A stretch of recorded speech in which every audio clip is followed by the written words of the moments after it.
Hola, hola, ¿cómo están? Los saludamos como siempre a través de la 101.9 Radio Vallenar, donde nos puede escuchar, ¿cierto? Y Canal 2 Televisión Vallenar.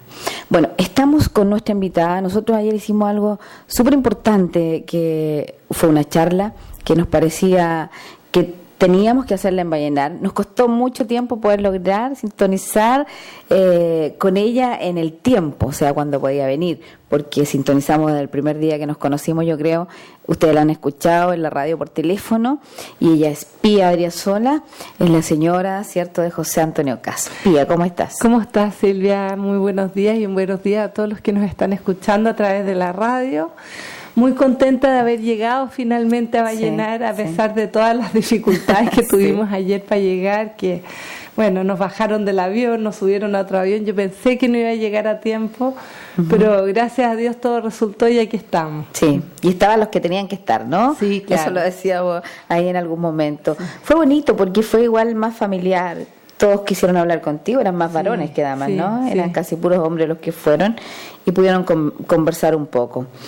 La gente que no conoce a Pía, vamos a conversar un poquito de Pía. Pía, cuéntanos, casada, con hijos. Bueno, sabemos que eres casada con José Antonio. Sí, bueno, nosotros nos conocimos en la universidad, tuvimos un pololeo de todos los años universitarios, salvo un paréntesis de 1 año y medio, y bueno, y después ya nos casamos y tenemos 9 hijos, de los cuales la mayor ya está casada, tiene 26 años, y el más chiquitito tiene 11. Así que en 15 años tuve a nuestros 9 hijos. Una alegría. La verdad es que tenemos una familia grande que todo el mundo dice, pero ¿cómo? Yo con 2 estoy loca. Yo le digo, sí, claro, uno con 1 se vuelve loco, con 2 se vuelve un poquito menos loco, con 3 ya como que se acostumbra, ya con el 4 se peine, ya de ahí para allá. O sea, es lo más fácil que hay educar una familia grande, aunque no lo crean, así es. O sea, siempre es cumpleaños feliz, porque en el fondo no tienen necesidad de invitar a nadie cuando hay algo. Claro, en el fondo lo que pasa es que la vida familiar, cuando hay muchos niños, es muy alegre porque además se incorporan los amigos de los niños, y los amigos de los niños son amigos de los hermanos, y así se cruzan todos y se conocen. Entonces es como que la familia siempre crece y siempre hay mucha vida dentro de la casa, y eso es muy bonito. O sea, a mí me encanta que sea así. Bueno, se llevan como por 2 años, 1 año y medio, 1 año así. En promedio, imagínate, 9 en 15 años es menos de 2 años. Sí, menos de 2 años. Menos de 2 años entre ellos en promedio, porque en el fondo algunos los tuve más seguidos, después tuve un paréntesis entre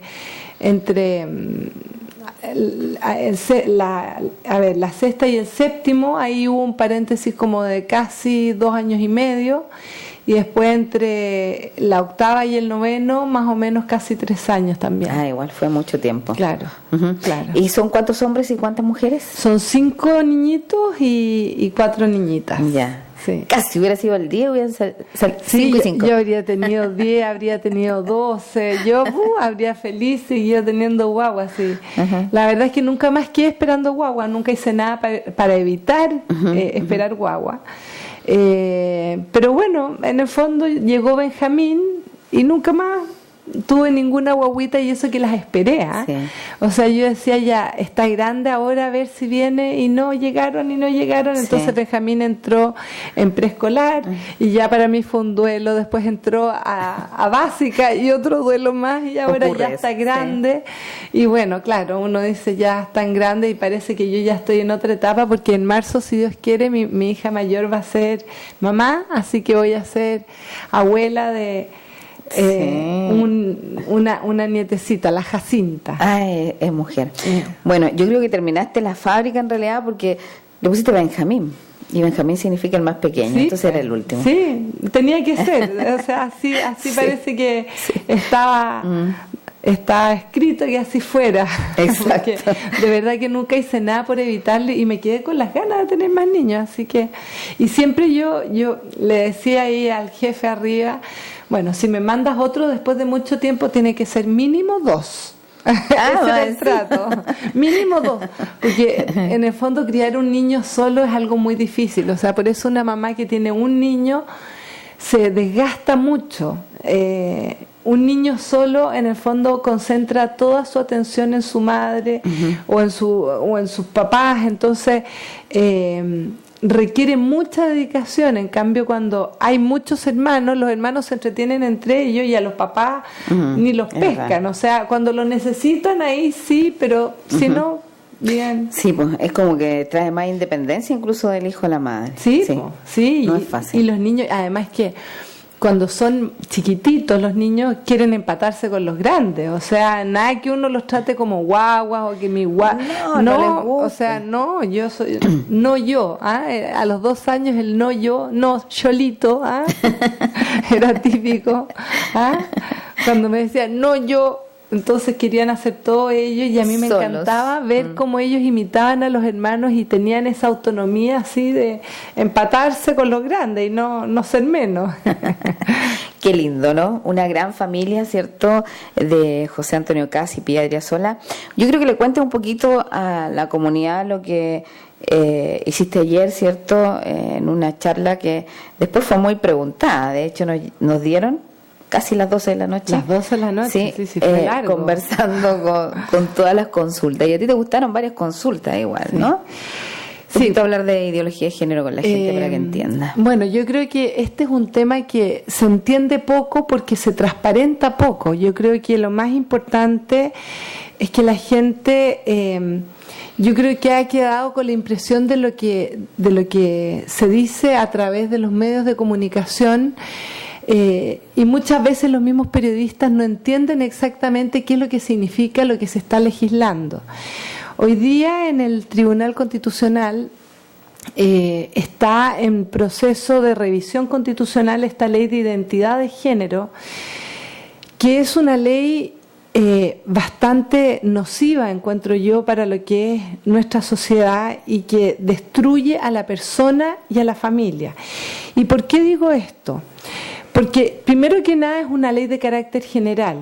Aquí se hablaba mucho de las personas trans, de la consideración que había que tener con las personas trans, cosa con la que yo estoy totalmente de acuerdo, porque yo la verdad es que tengo mucha preocupación por los derechos de las personas y por el atender las necesidades de cada persona. Y por lo tanto, si había una necesidad de legislar para las personas trans, yo creo que se podría haber hecho. Pero a través de esta ley lo que han hecho es, primero que nada, establecer una norma que rige para todos los chilenos. Y que no consiste propiamente en un reconocimiento de la identidad de género, porque ese concepto no existe. O sea, lo que existe somos personas sexuadas. Entonces se inventa esta ficción legal que es la identidad de género, y en el fondo ahí se mete este concepto de que las personas pueden elegir lo que quieren ser, incluso negando la propia naturaleza. Claro. Entonces, ¿qué es lo que ocurre? Que cuando una persona no se siente cómoda siendo hombre, entonces se puede cambiar a ser mujer. Pero ¿cómo se hace este cambio?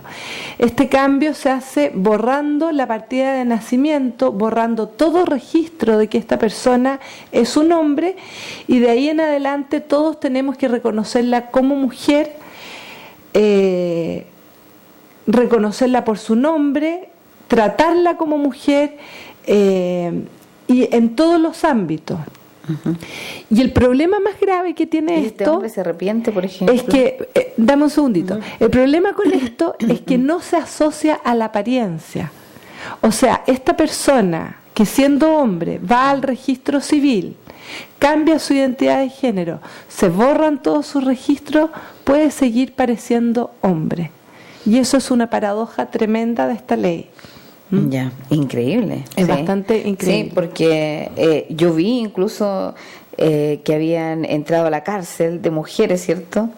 O viceversa, justamente fue una mujer y al final entró, como había cambiado, ¿cierto?, su sexo y todo lo demás, entró a una cárcel de hombre. Imagínense lo que ocurrió. Lo único que quería era salir de ahí y decir que era mujer, pero ella había cambiado su identidad. Pues. Claro, entonces es que esas son las paradojas que se producen, porque en el fondo, cuando uno trata de negar la naturaleza,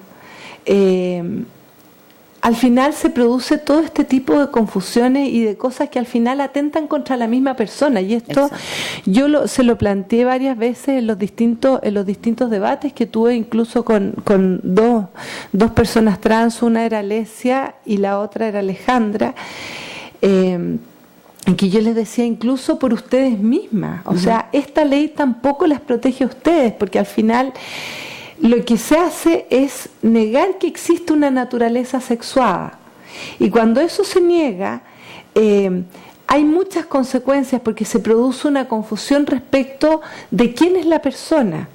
Entonces, aquí lo que se ha hecho es que se protege la identidad de género por sobre la naturaleza sexuada de la persona. Entonces yo les planteaba, bueno, ¿qué va a pasar el día en que ustedes, por ejemplo, se enfermen de cáncer de próstata? ¿No las van a atender en el servicio de salud porque son mujeres? O sea, eso no es justo para ustedes, porque ustedes tienen una biología masculina. Claro, entonces, aunque se operen, o sea, hay cosas que en el fondo van en la naturaleza biológica masculina, que uno puede hacer muchas cosas, a lo mejor, que en el caso de las personas que son verdaderamente trans y que tienen esta disforia de género que no se resuelve, digamos, en el tiempo. Muchas veces resulta una ayuda, una operación, pero una operación significa una mastectomía doble, o cercenar los órganos genitales masculinos. O sea, son intervenciones muy duras, muy fuertes, y que significa una cosa meramente cosmética, porque finalmente para cambiar a un hombre en mujer habría que cambiarle cada célula de su cuerpo. El ADN, claro. El ADN, o sea, no se puede nomás, o sea, es simplemente reconocer la limitación humana de decir, esto no se puede. Y de la misma manera que un médico no puede cambiar un hombre en mujer, yo era de la teoría de que el Estado tampoco tiene la facultad de convertir a un hombre en mujer, y eso es lo que han hecho. O sea, a través de estas leyes lo que hacen es convertir, entre comillas, un hombre en mujer, y con todas las consecuencias que va a tener después, tanto para las mismas personas trans como para la certeza jurídica respecto de todas las personas, porque yo no tengo cómo adivinar si la persona que tengo delante es hombre o es mujer, si se cambió o no se cambió su identidad de género, si es que esto ni siquiera está asociado a la apariencia. ¿Te fijas? Sí. Porque pueden seguir pareciendo lo que son, no sé, el hombre con barba, ¿me entiendes? Claro. Y yo no tengo cómo adivinar que es mujer, pero tengo que respetar que es mujer. ¿Me entiendes? Claro. Y si lo conozco así de repente, lo voy a tratar como hombre, porque lo veo como hombre. Claro. Si él se presenta como hombre, uno lo va a tratar como hombre, pero él va a demandar que lo traten como mujer. ¿Me entiendes? Sí. Es increíble, es complicado hasta para la comunidad, porque si tenemos la perversa ley Mordaza después, imagínate si yo trato a alguien que a lo mejor tiene barba, pero se cree mujer y tiene carnet de identidad de mujer, nos van a llevar preso, como así. Bueno, esperemos que así no sea. Yo espero que algo podamos hacer para detener esto, porque de verdad que aquí lo que tenemos que ver es que todos los ciudadanos tenemos derechos. Exacto. Y no pueden haber derechos superlativos por sobre el sentido común. Y eso tiene que quedar claramente establecido. Así que tenemos que hacer un trabajo. Yo creo que tenemos que hablar con nuestros parlamentarios, tenemos que hablar estos temas, porque muchas veces los mismos parlamentarios que han votado a favor de estas leyes se quedan con el discurso populista de lo que dice la izquierda para vender esta ley, y que tiene que ver con la misericordia, con la consideración, con las cosas que por supuesto todos empatizamos, o sea, con los sentimientos por ese lado. Pero es que a mí me tocan al tiro con eso, y yo digo sí, pero cuando yo analizo lo que dice la ley, entonces es ahí donde los parlamentarios o sea, tanto los senadores como los diputados tienen que tener abiertos los ojos, porque las consecuencias de esta ley van a ser muy graves, porque cuando se desintegra a la persona de esta manera, y esto pensemos que está asociado a toda una política educativa que viene desde el año 2015, induciendo a los niños en esta confusión respecto a su identidad sexual. Entonces uno dice, bueno, esta ley legitima que esto sea, que esta educación se imparta de esta manera, confundiendo a los niños respecto de su identidad sexual, cuando el deber de los adultos es ayudar a los niños que descubran su propia identidad sexual, que se afirmen en su propia identidad sexual, porque eso es lo que lleva a la plenitud de la persona. El estar como integrado en uno mismo. Los valores, por eso es tan importante la familia y por eso tratan de dividir o desestabilizar, ¿cierto?, lo que es la familia en este país. Yo te escuchaba incluso que contabas de un niño que había nacido su hermana, ¿cierto? Y como tenía toda la atención su hermana, me gustaría igual que contaras como un testimonio pequeño. Es que, a ver, yo en el tema de la transexualidad es una cosa que en este minuto le abre la puerta a una confusión tremenda a muchos niños, muchos, que pueden haber sufrido abusos sexuales. De hecho, yo conocí a la mamá de unas niñitas que fueron abusadas en el jardín infantil. Y cuando estuve con ella, la mamá me dijo, mira, recién hace un mes mi hija me devolvió la ropa de hombre. Hace un mes. Y claro, ¿qué es lo que era esa aparente transexualidad? Esa niña quería protegerse. O sea, ella se vistió de hombre, se puso en forma muy masculina. ¿Por qué? Porque no quería volver nunca jamás a ser violentada de la manera que fue violentada. Claro. Después este otro caso era el que te contaba yo de este niño que nació su hermanita y tuvo algunos problemas de salud. Y por supuesto que al tiro sintió que sus papás lo abandonaban o que sus papás querían mucho más a su hermanita y empezó a vestirse de mujer y que quería ser niñita. Bueno, hablando con una persona experta, la psicóloga descubrió que el problema del niño era que le había faltado como la atención que requería, y con un par de consejos los papás empezaron a prestarle atención a este niño, a jugar con él, y el niño rápidamente se ordenó. Entonces no es que sea un desorden, o sea, muchas veces son maneras de expresar sentimientos que los niños nunca saben cómo referirlos o qué es lo que les pasa. Entonces ahí la intervención de expertos como los psicólogos y los psiquiatras es muy importante, y a través de esta ley se introduce este principio de no patologización, con lo cual se prohíbe cualquier intervención de expertos para que el niño pueda encontrar el problema por el cual se ha producido esta disociación en su interior. O sea, no pueden, porque yo tenía entendido que sí, o sea, no van a poder haber expertos para conversar con los niños. O sea, yo creo que los papás podrán aliarse con los expertos, pero en el fondo la ley no lo contempla. La ley dice que no se puede patologizar esto. Ya, o sea, cuando perfecto. Un niño expresa que es trans, hay que dejarlo. Van a haber unos organismos acreditados por el Estado que se van a encargar de acoger al niño, de acoger a la familia, para que la familia y todo el sistema familiar se adecúe a esto, en vez de ayudar al niño a resolver su problema, porque finalmente uno podrá ir adecuando la situación y dependiendo del caso, uno puede ir haciendo todo el trabajo necesario para que el niño esté bien. Si lo importante es que el niño esté bien. Idealmente que el niño pueda adecuarse a su propia naturaleza, pero en el caso que no ocurra, uno tiene que ir trabajando con el niño lo que va a significar esa frustración, porque tarde o temprano la realidad de las cosas es que ese niño es un hombre y no es una niña. Entonces, también los padres tienen que estar preparados para afrontar esa frustración y trabajar para que el niño pueda ser feliz siendo una persona trans, que es un niño biológicamente y se quiere, se siente como una niña y puede vivir como una niña, y a lo mejor todo el mundo lo puede integrar y lo puede querer, pero la realidad de las cosas es que nunca va a ser una niña. Claro. Entonces, esa frustración que la va a sentir de todas maneras a lo largo de la vida, porque esto se te aparece en distintas circunstancias, bueno, es algo que los padres son los primeros llamados a trabajar, Porque no, los padres tampoco le pueden cambiar la biología a su hijo. No lo pueden hacer los médicos, no lo pueden hacer los padres, no lo puede hacer el Estado, no lo puede hacer la misma persona. Sí, es increíble porque los niños cuando están susceptibles, cuando tienen problemas, ¿cierto?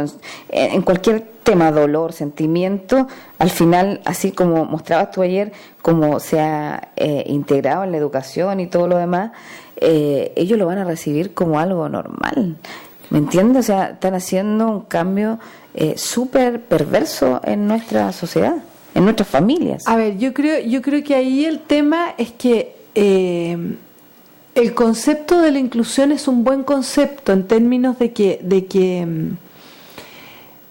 nosotros tenemos que querer a las personas y querer a las personas con las dificultades que tengan, como sean, de la forma que son, con el carácter que tienen. O sea, a todas las personas estamos llamados a quererlas. Pero el problema que tiene esto bajo el concepto de inclusión es una abierta promoción y un trabajo para desdibujar la naturaleza sexuada de los niños. Y en esto se invita a la exploración, es decir, traspasar todos los límites naturales para que los niños pierdan su identidad sexual. Porque un niño no sabe interpretar, un niño no tiene código para entender, por ejemplo, lo que es un abuso sexual. Claro. O sea, un niño chico no lo entiende, no sabe, no. Entonces, si hay un adulto que está induciendo esto y sobre todo dirigido desde el Estado, aquí lo que hay abiertamente es un abuso sexual institucionalizado. Exacto. Eso es lo que hay, abuso de menores institucionalizado, es muy grave. Entonces, por eso es que tenemos que revisar todo lo que tiene que ver con la educación, con cómo se está trabajando este tema de la inclusión, porque efectivamente hay que decir, oye, este niño lo tenemos que incorporar y vamos a jugar con él, es un niño como cualquier otro, y ojalá que los padres y las personas especialistas trabajen con ese niño para que pueda desarrollarse bien, porque yo insisto que la plenitud de la persona está en la integración en sí mismo. O sea, una persona que no está cómoda en su propio cuerpo, de verdad que va a tener muchas dificultades en su vida. Pero más que por lo que pasa afuera, es por lo que pasa adentro. Claro. ¿Me entiendes? Claro. Pero te bombardean. Televisión, series, no sé, teleseries, lo que sea. Todo el día está mostrando este tema. O sea, el niño desde que ve los monitos animados, ¿cierto? Hasta los niños, los jóvenes, adolescentes, están viendo lo mismo. Entonces, al final, en su subconsciente, creen que es algo normal. De hecho, nosotros pasamos una entrevista de una psicóloga, me parece psiquiatra forense, que ella dijo que era increíble, que era de la PDI, ¿te acuerdas? Sí, perfecto. Y ella decía que no se podía, o sea, en Chile está penado por la ley la pedofilia, y lo que estaban haciendo en los colegios era pedofilia. Sí, pues. Es que toda la razón, es que tiene toda la razón. O sea, y yo lo afirmo así porque encuentro inconcebible que un educador, una persona que se digna llevar el nombre de educador, haga una cosa semejante con un niño. Porque el primer principio educativo de un niño es respetar su naturaleza. Entonces, uno tiene que mirar al niño, tiene que ver al niño, tiene que ayudar al niño, tiene que corregir al niño. O sea, cuando un niño no tiene límites, por ejemplo, hoy día que, a propósito de esta ley de autonomía progresiva y los derechos de la infancia y todo esto, los niños creen que tienen todos los derechos del mundo y se les bombardea todo el tiempo con eso, y ahí es donde se genera esta ruptura al interior de la familia, porque los niños tienen los derechos y los padres tienen la obligación de respetar a los niños como a los niños se les antoje. Perdón, craso error. Y los deberes de craso error. Claro. Porque el deber de los padres es educar a los hijos, y educar al hijo, y el acto de amor más grande de un padre y de una madre hacia un hijo es educarlo. Entonces, educarlo significa velar por el bien del hijo. Entonces, cuando uno corrige a un niño, uno está velando por el bien del niño. No es mi antojo corregirle un mal comportamiento, no. Se trata de encauzar a que su vida sea una vida de bien para sí mismo y para los demás. Y eso lo tengo que educar yo como madre y el padre como padre. Claro, o sea, por eso es que somos un complemento tan importante y tenemos que estar ahí a la hora de educar a los hijos. Ahora, aquí es una tarea desafiante y difícil, sobre todo en estos tiempos, como tú planteas, en que estamos bombardeados por todas partes con mensajes contrarios a esto que estamos planteando. Muchas veces demanda muchísima energía. Pero nosotros tenemos que tener claro que no hay ninguna empresa, ningún negocio, ningún emprendimiento más importante que el bien de un hijo. O sea, no hay nada más importante a lo que tengamos que dedicarnos e invertir nuestra energía que eso. El bien de un hijo, de 2, de 3, en el caso mío de 9. Y por eso es que tampoco me disperso tanto a través del país, sino que voy de a poquito en la medida que puedo, porque requiere dedicación, requiere primero dejar el celular de lado. Eso es el primer como consejo práctico. Para los padres y para los padres y para los niños. El celular queda en la entrada de la casa y cuando estamos adentro nos miramos, conversamos, comemos sentados en la mesa con el televisor apagado. No vamos a ver el canal 2 un ratito. ¿Ah? Porque vamos a encontrarnos. Si el tema del encuentro familiar hoy día es un tema tremendamente ausente por culpa de la tecnología, y nosotros como adultos tenemos que tomar conciencia de eso, porque eso genera una tremenda vulnerabilidad en nuestros propios hijos. Podemos ser una familia bien constituida, con muchas buenas intenciones de educar a nuestros hijos y todo, pero si nosotros no generamos un espacio de comunicación y de encuentro con nuestros hijos, los exponemos a ello a cualquier cosa. Exacto. Sí, yo pensaba, es increíble, pero los niños yo he visto guaguitas que manejan el celular, pero a la perfección. Es que eso es increíble. Es increíble. Y las mamás, para que los niños no molesten, les pasan el celular, juegan, hacen lo que quieras, pero déjame tranquila a mí con mi celular. Ayer hablábamos, no se mira el cielo, no se mira la naturaleza, no se mira nada, estando, ¿cierto?, con un celular encima. Nos ha hecho mucho daño, bueno, y nosotros mismos lo hemos permitido.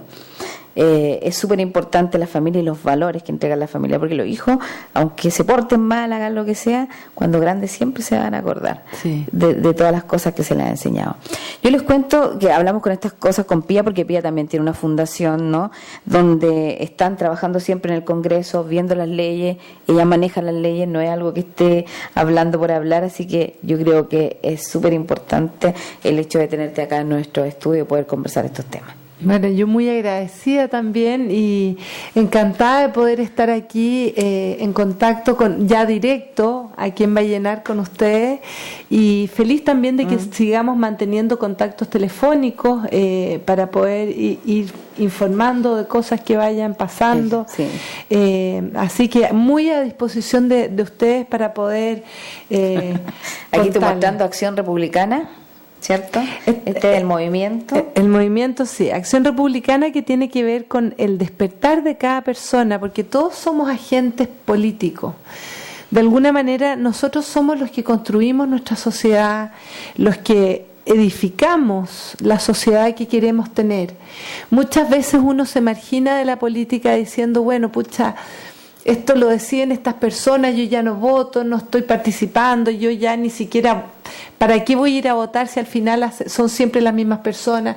Bueno, la invitación que nosotros estamos haciendo es que se despierten nuevos liderazgos de gente que realmente tenga un compromiso social y preocupación por lo que está ocurriendo en nuestro país, porque van a venir nuevas elecciones y ahí todos tenemos que hacernos parte. La democracia se construye de esa manera, con gente que se compromete, que participa y que manifiesta su voz, especialmente a través del voto. Así que esa es una labor importante que le ha tocado más a José Antonio, que está recorriendo todas las comunas del país en este momento, durante este año. Y nosotros tenemos esta fundación que se llama Cuide Chile, Cuidando Derechos. El logo, no traje una carpetita para haber mostrado el logo. Nuestro logo es bien bonito. es de una familia empleada que tiene un papá, una mamá, tiene 2 niños, la mamá está esperando una guagüita, hay unos abuelitos también, para transmitir lo importante que es la persona y la familia, el cuidar la vida, el cuidar a las personas mayores, el permanecer vinculados a través de la familia, porque es en la familia donde se nace y donde se muere. Entonces, si nosotros matamos la familia, ¿quién se va a hacer cargo? ¿Ah? Uh-huh. Y como personas necesitamos el amor, necesitamos el cariño, los vínculos, y eso tenemos que preocuparnos. Hoy día, especialmente a propósito de lo que hablábamos de la tecnología, tenemos la posibilidad de comunicarnos si estamos lejos, pero tenemos el riesgo de que si estamos cerca podemos comunicarnos con otras personas que están en otro lado, pero no ver a la persona que tenemos inmediatamente al lado. Así que cuidamos los derechos de todas las personas, cuidando derechos. Chile, cuide Chile. Cuide Chile, sí, de todas maneras. Bueno, un cariño para ti, un abrazo. Aquí tengo el libro de José Antonio Caz, que cuando estuve con él, sí, me regaló este libro, ¿no? Dedicado, incluso, dedicado por él, por si quieres mostrarlo. Y aquí está la historia de su familia, y tú te diste cuenta que ya lo había leído, porque sabía bastante de su familia. Un gran libro con muchas fotos, muy bonito. Y él prometió venir a nuestra comuna. Sí. Primero mandó a su mujer, su mujer, ¿no? Como le dice él, en la intimidad o en su casa. Y ella es la ministra del Interior también, ¿no? En su casa. Bueno, hay muchas cosas que vamos a ir conversando más adelante. Ustedes se perdieron, muchos de ustedes se perdieron, ¿cierto? Esta charla que hizo Pía Adriasola, que fue muy buena y la gente la aprovechó, pero del todo, ¿cierto? Sí. Anoche estuvimos hasta tarde, pudimos conversar un poquito más con otra gente, y hoy día ya vuelves, ¿cierto?, a Copiapó y después a Seguimos Santiago. Gira ahí en Copiapó, sí, y ya después vuelvo a mi Ministerio del Interior. Eso, me parece. Sí. Así que te dejo los micrófonos y la cámara para que le puedas dar, no sé, un saludo, un mensaje a nuestra comunidad. Bueno, quiero sobre todo agradecerles la acogida, especialmente a los que estuvieron ayer, que estuvieron hasta muy tarde, hasta las 12 de la noche estuvimos ayer. Y para los que no pudieron estar, bueno, transmitirles todo mi cariño, las ganas también de encontrarnos, ojalá en alguna oportunidad más adelante, y poder conversar temas de familia, temas de problemáticas que estamos teniendo a causa de lo que nos está pasando al interior de la familia. Cómo podemos ir generando soluciones, acercándonos a los niños, acercándonos a los jóvenes. Y la clave es la ternura. Yo creo que la ternura es una palabra que se ha perdido, y que desde los padres nunca va a estar de más. La firmeza y la ternura. Uno va hablando las cosas, de repente a los niños les cae mal, pero con la ternura les sabe más digerible, y después uno puede conversar y va uno entonces entrando con amor y con ternura en el corazón de los hijos, que es lo más importante. Así que los dejo cordialmente invitados a que nos mantengamos en contacto. Ahí Silvia me llamará cuando sea necesario establecer un enlace, y cualquier duda que tengan se comunican con ella. Yo estoy a su disposición, y muy contenta de haber estado hoy día aquí en Vallenar, ayer y hoy día. Sí, muchas gracias, Pía, bueno, y los mejores deseos. Que le vaya muy bien en la fundación, en el movimiento y en todo lo que emprendan de aquí en adelante. Muchas gracias, Silvia, muchas gracias a usted, muchas gracias.